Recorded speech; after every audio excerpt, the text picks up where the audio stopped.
Welcome to Inside the College. I'm Dr. Maggie McMenamin, president of Union County College.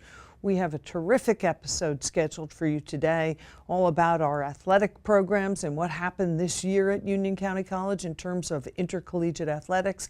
And then I have a special segment for you on the Internet of Things and our new Innovation Center at the college. So stay with us. I'll be right back after these messages. Today we're graduating. Thanks, Union County College. Today we're graduating. Thanks, Union County College. Thanks to your scholarship, I'm graduating today. Thank you, Union County College.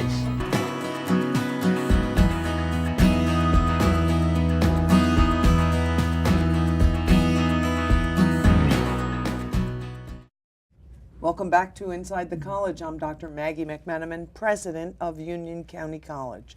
My guest for this segment of the episode is Ms. Rebecca May. She is the Assistant Dean of College Life here at Union County College.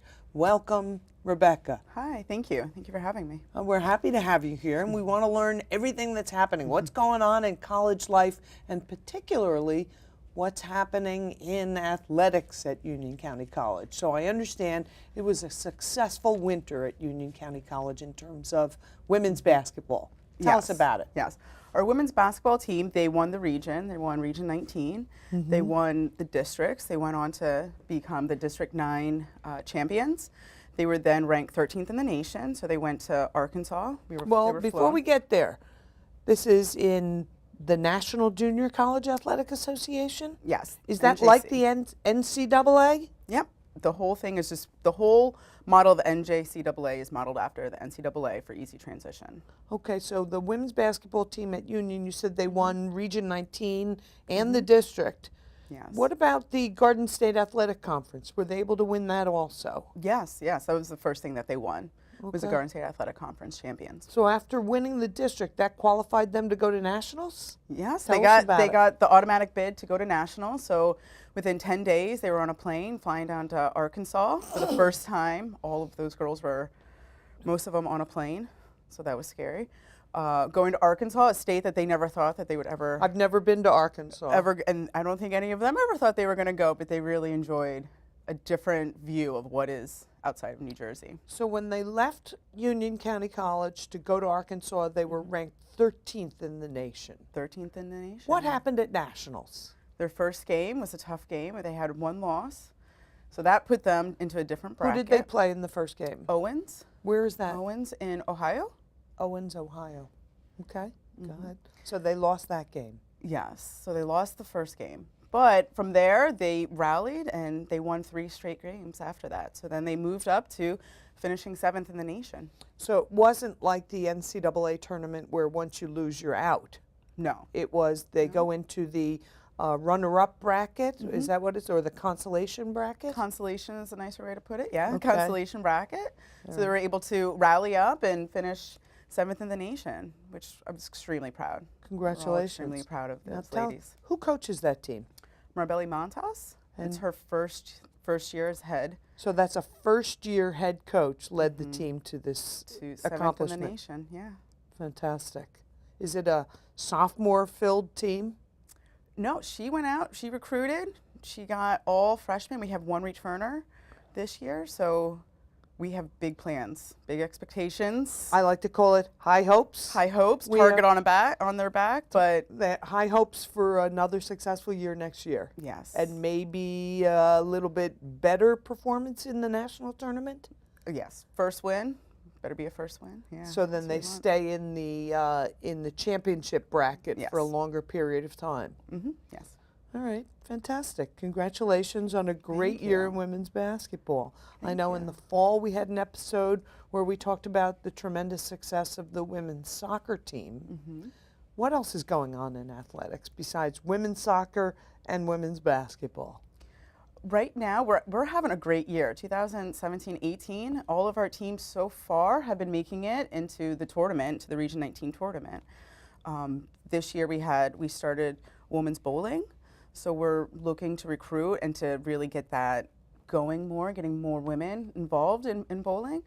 That's a great sport, great family sport and a terrific lifetime sport. Yeah. You can bowl in your 90s. Yeah. Hopefully with Well, good you knees. can. My mother bowled at 95, so I know that it's possible. So we're looking for that. We're right now in the spring, we're finally being able to get our baseball and our lacrosse teams out on the field. With all the snow, it's been a rough go, a lot of away games, a lot of rescheduling. Is there a spring softball team for women? Yes, for women. We do have a softball team. So we're looking to recruit more women to be on the softball team. Has that been a struggle?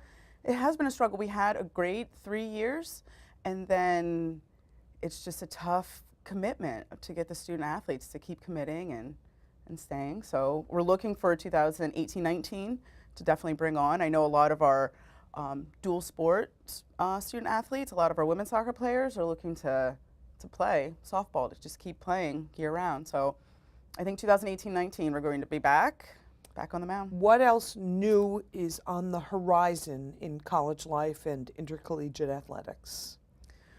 We're Anything looking else? We're looking and we're talking, and I'm hoping to start a football team coming soon. Yes, I would love to, and I think it's very realistic. I think it would be great for enrollment. I think it would be great for a lot of the student athletes, be dual sports. Oh, that'd be earth-shattering if that happened.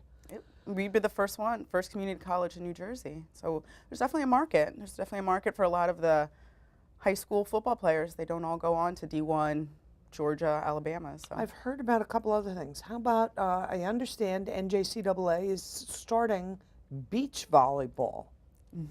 Is that something we've looked at? We've looked at it. So it's interesting. We're near the beach, but with all this snow, I don't know how we're going to get the women out on a beach court, but absolutely. We have room on the campus to build one, so why not? Why not give more opportunities to student athletes? You mean in that sandy area near the observatory? Yeah. Perhaps a beach volleyball court there. I know it's a very popular Olympic sport. Now, would that be women's beach volleyball or men's? Beach volleyball. Okay, women's beach volleyball. Now, the other thing I'd heard recently, a lot of talk about, a lot of chatter, is esports. Video gaming. Yeah. Tell me about that. League of Legends. We are looking into starting a League of Legends and be one of the first colleges in New Jersey to have our own section. So it's going to be great. It's going to be different experience for students. I know there's such a large population with our club right now. We have a League of Legends club. We have a gaming and animation club. I know once they hear of it, we're going to be constantly being asked for it. I understand there's an organization, the National Association of Collegiate Esports, where there's competition across sectors. Community college students competing with university students competing with what would normally be Division III college students, but all those lines are blurred in esports. Yeah, it's an equal playing field.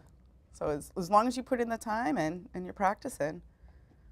So our viewers may be seeing in the future national champions in esports from Union County College. Absolutely. All Absolutely. Right. Now, why is all this important? Why do we support and fund and encourage and promote intercollegiate athletics? How does that support the student success mission? What we're finding right now with our student athletes is their success rate, their graduation rate, and their transfer rate to four-year schools to keep playing, or if they choose just to go straight in academics. But retention for them is much higher, I think, than a non-cohorted student. Non-athletes. A non-athlete, yes. So student success rates for student athletes higher than the overall student population. Yeah, right now we have approximately 45% of our student athletes graduating. So I think that's a tremendous rate compared to other students at the college. So I know with our academic advising, we also make sure that these students are taking, the perfect schedule so they can do well in academics, they can do well in their sports, they can kind of perform well in both arenas. Our viewers have heard me say it before. All the research supports the fact that students who are connected to the college, connected to one another, or connected to a faculty member or a staff member, students who are engaged in an activity or engaged in teaching and learning or engaged in a club are much more likely to, one, stay in school, two, do well in school, and finally, three, graduate from school. One of those ways to connect and engage students is through intercollegiate athletics. Now, before we let you go, Rebecca May, Assistant Dean of College Life, tell us a little bit about yourself. Where'd you go to college? I went to East Stroudsburg University. And what'd you major in there? I actually majored in elementary education and sport management. So you wanted to teach little kids? Yes. Well, I started with, like every other college athlete, I started with physical education, and then I just realized with the experience, I was like, this is just not for me. And I loved the teaching portion, so then I transitioned, changed my major to elementary education. And so what did you compete in? What kind of, were you a basketball player? Or? No, I played rugby in college. Excuse me? So, women's rugby. It's an amazing sport. And I know I always get that reaction. And you still have your teeth and your All nose my doesn't teeth. look broken? Yeah, a little dodgy knee, but I'll take it. It was a good experience, amazing experience. I love it. Wish I could still play. So after you thought maybe education or sport management? Sport management, yeah. So do you have your master's degree? I have my master's from California University of Pennsylvania, and that's also in sport management, but then specializing in collegiate athletics.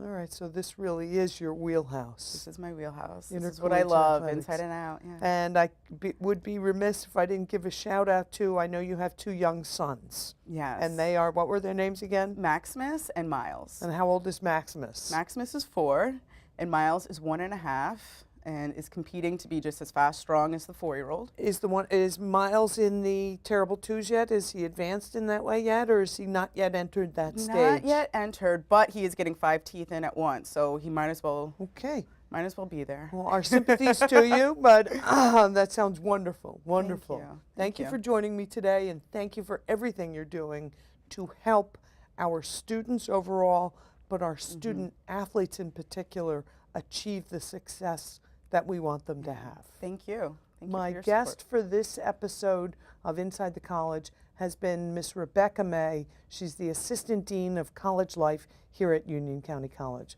We'll be right back after these messages.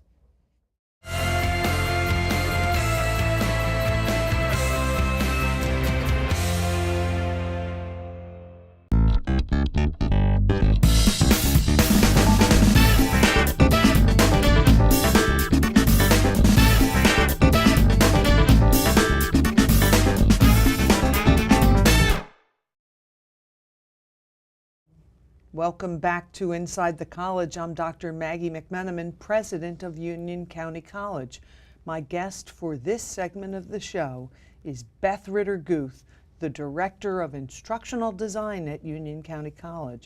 Welcome to the show, Beth. Thank you. Now, Director of Instructional Design, that means that you probably run our distance education programs. Is that right? That is correct. Okay, fancy title for something that is pretty simple, running distance ed. Yes. Now, one thing you're surrounded by right here is you've got quite a bit of technology on the table next to you, or gadgets and gizmos.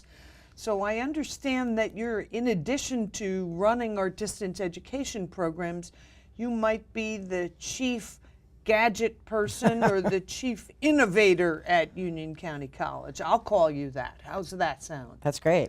Now tell me about the devices you have here today and what we're going to be seeing on video while we're talking. Tell me about these things. So the Innovation Center is a place for our students to come and learn how to use all of the technologies that are current today and are being developed for tomorrow. So you're the chief innovator at Union County College, and you're starting an innovation center? I am.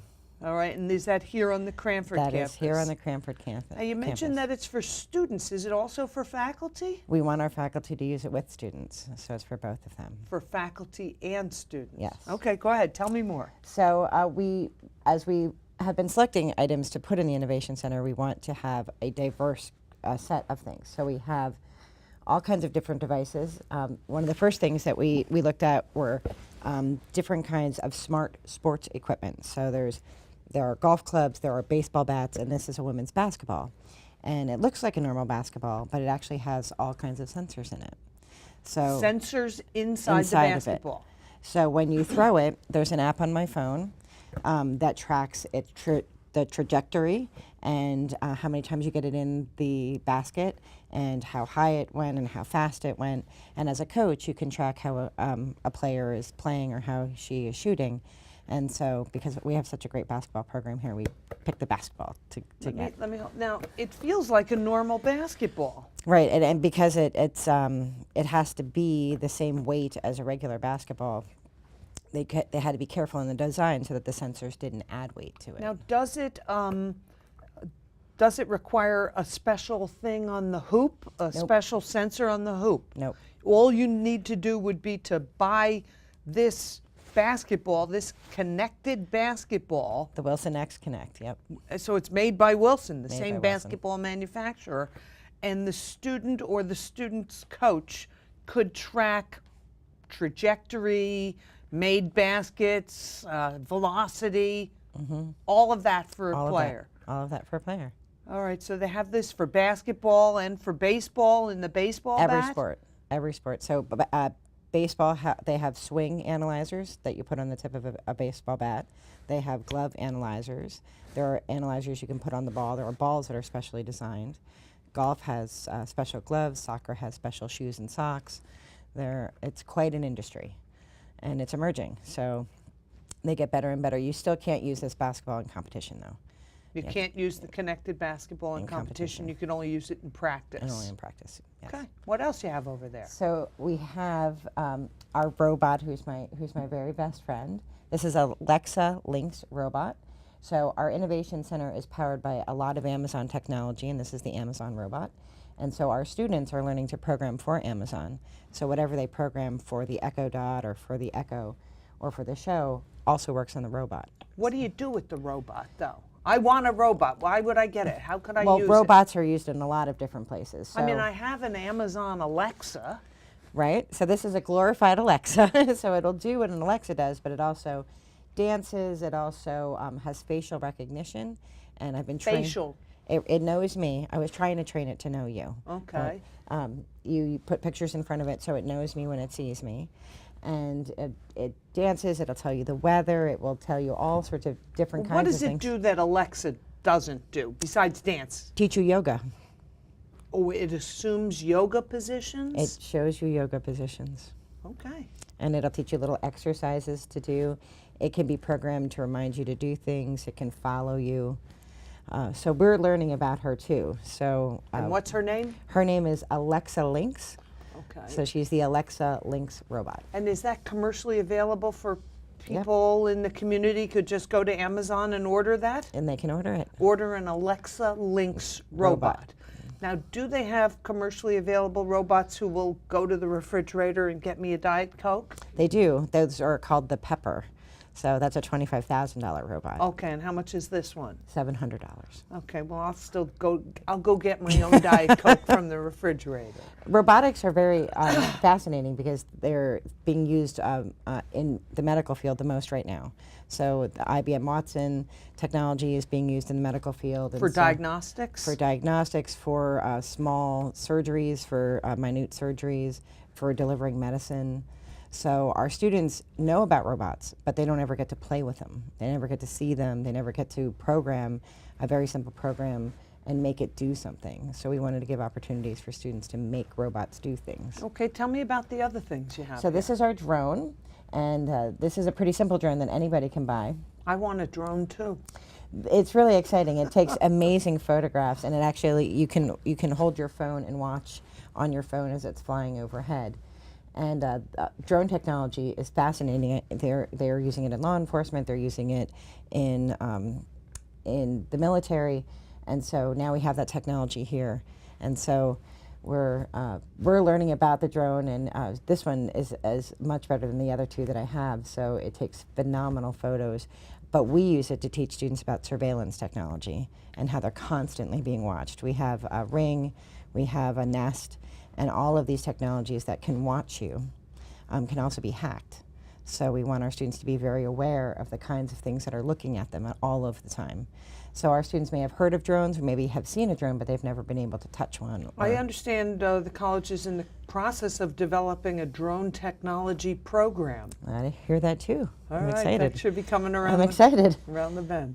Tell me what else. So the final thing I have with me is this coat. So smart clothing is one of the hottest tickets out there. That coat, This is a smart coat. it says Levi's on it. It is a Google Levi commuter trucker coat made by Levi in conjunction with Google. So if you look in the sleeves, you can see there are threads on this side, but not on this side. This is conductive thread, and it is connected to this receptor. So when you do something, I'm going to have you hold my phone. You just like, oh.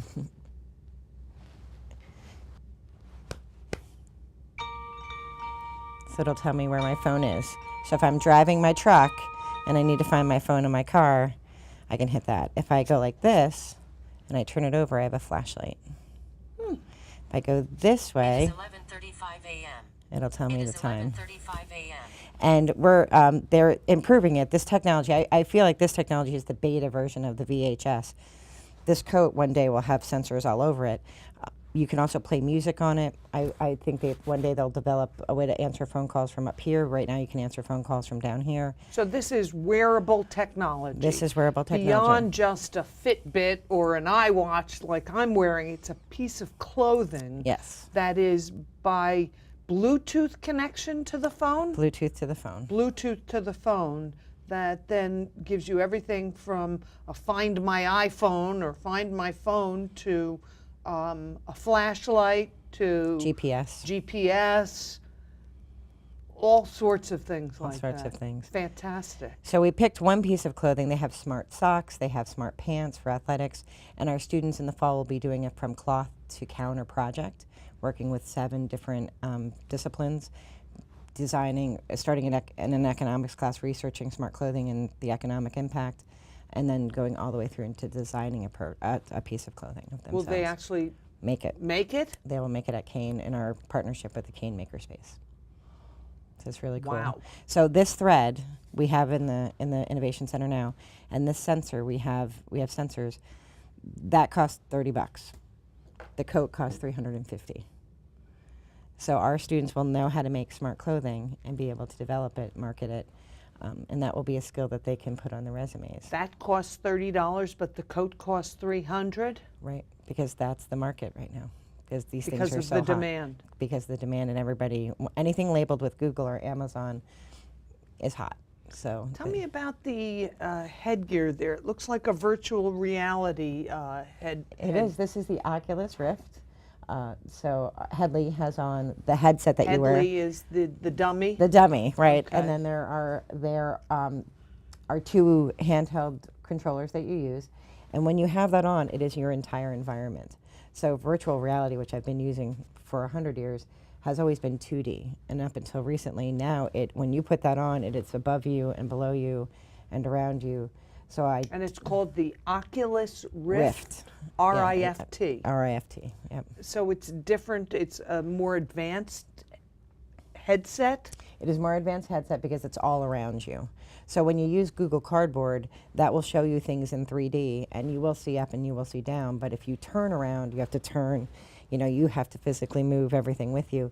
This becomes your environment. So I did Everest last week. I like to hike, so I did Everest last week, and You did a virtual reality hike of Mount Everest. Everest. Yes, and it was you're standing, and you're looking down the ice fall, and you can feel the depth. If you go on a roller coaster, a virtual roller coaster, you feel like you're on a roller coaster. You get that same kind of like butterflies in your stomach, and you want to lift yourself up. And there's a lot of different research about whether that's going to complicate lives for children, or whether whether it can help people who have Alzheimer's, because we can put them in environments they remember. So it's great technology. Tell me, I mean, this is amazing. I'm just delighted, amazed, and confused sometimes by technology, but I love it. But I need to understand, how do you connect it to students and faculty and the curriculum and the college? What are the plans? whatever the course objective is, that's how we fold in the technology for the course. So if it's history, we might look for historical Oculus scenarios. If it's math, I would use the basketball or the drone, or even the robot.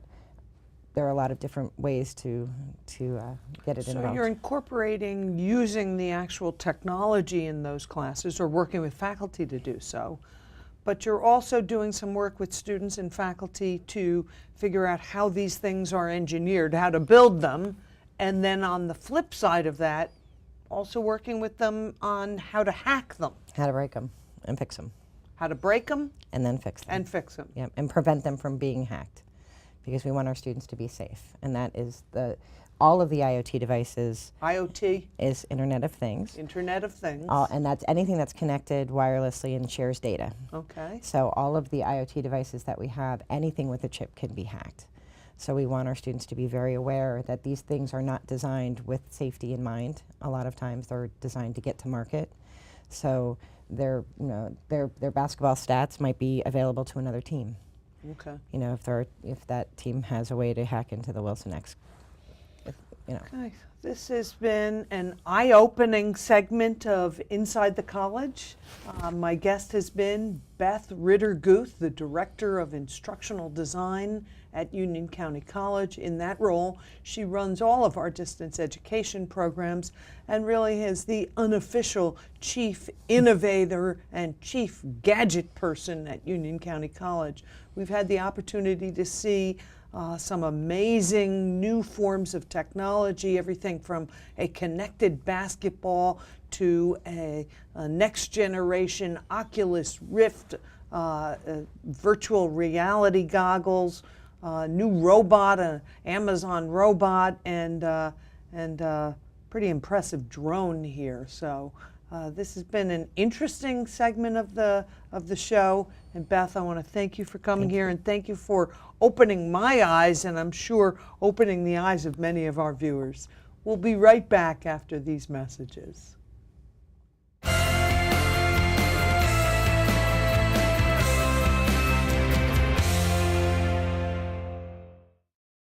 Union County College, transforming our community one student at a time. Union County College, transforming our community, one student at a time. Union County College, transforming our community, one student at a time.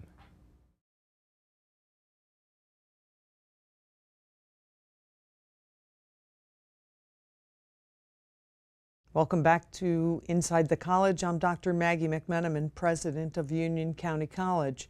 My guests today have been Rebecca May, the Assistant Dean of College Life, and she gave us an engaging description of all sorts of accomplishments that have been made here at Union County College in our College Life department generally and for our student athletes in particular.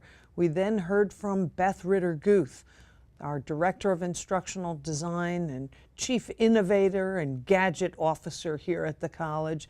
And she opened our eyes with a view into a lot of new technology that our students and our faculty are using as they enter this digital world that we live in. I appreciate your being here for the show today, and I look forward to seeing you again next month when we go inside the college.